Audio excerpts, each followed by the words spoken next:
So now we're going to look at the graph of cosine, which you're going to see is really similar to sine, except we know on the unit circle we're following the x value around. So the very first thing is always for these graphs to draw the unit circle. Okay. And we have our points and we have our angles. So I'm going to put the angles on first. This is 0 or 2 pi, pi over 2, pi, 3 pi over 2. Now we have all of those other angles on the unit circle and even more that we don't label, but these are our ones that are kind of our stopping points, our quadrantal angles for finding the graph. So next we're going to label our points. So 1, 0, 0, 1, negative 1, 0, and 0, negative 1. Now I'm going to go a little faster this time. When I'm working with cosine theta, all I do is I circle the x values, because we know on any point on the unit circle, cosine of theta equals the x value. So when I go around, that's 1, 0, negative 1, 0, 1. So 1, 0, negative 1, 0, 1. So we see the same values, they just are in a different spot. Now our angles are the same, right, for cosine, so we're going to set up our graph in exactly the same way. We're still going on that interval from negative pi to 3 pi. Usually intervals are either like 0 to 2 pi, or sometimes that's this one, negative pi to 3 pi. Sometimes you'll see like negative 2 pi to 2 pi. This is just basically the one that was chosen in this particular problem. So we'll put our y-axis here, label our theta, and we do our every 2 spots is pi over 2.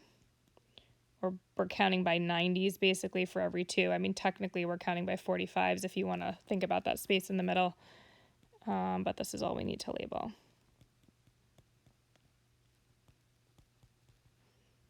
And so we're going to start to graph our points.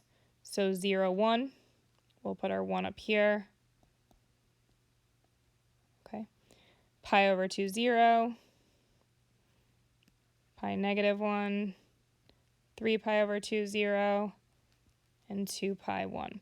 Now cosine's a little more tempting to just kind of draw it like a V. Okay. Remember, we're going around a circle.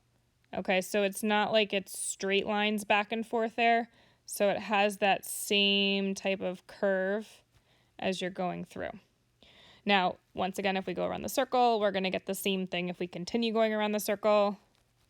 So if we head out to 3 pi, remember 1 half, 2 halves, 3 halves, 4 halves, 5 halves. So 5 pi over 2 here, counting backwards to the negatives. Okay, we're just going to continue that curve.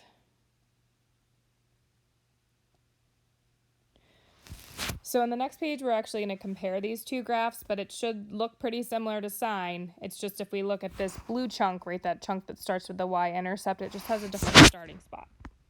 So we're also going to see that a lot of our properties are the same for this graph. Just zoom in a little bit so we can move up.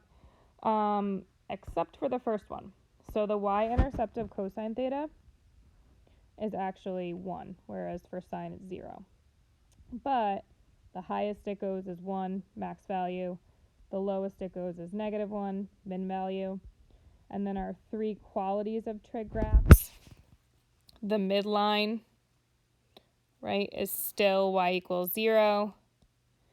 The amplitude at any spot, and it should be the same the whole graph, is still 1.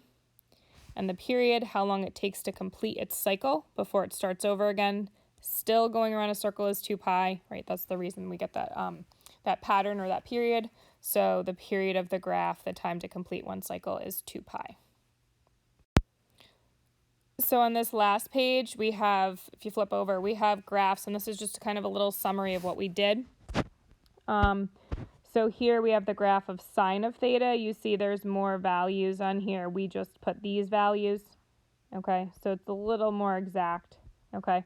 But basically you can see as you go around your circle, the y starts down at 0, and then it starts to get taller at these values till it gets to its maximum when the angle's at 90 or pi over 2. Then they come back down to 0.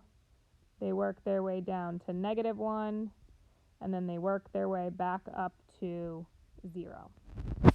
In contrast, for the cosine graph, if we're talking about the x values on the unit circle, the x values start out at 1, work their way back down to 0, work out towards -1, right?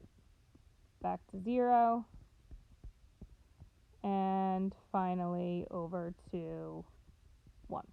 Okay, so this connection between the unit circle and the graphs is a big one as we transition over.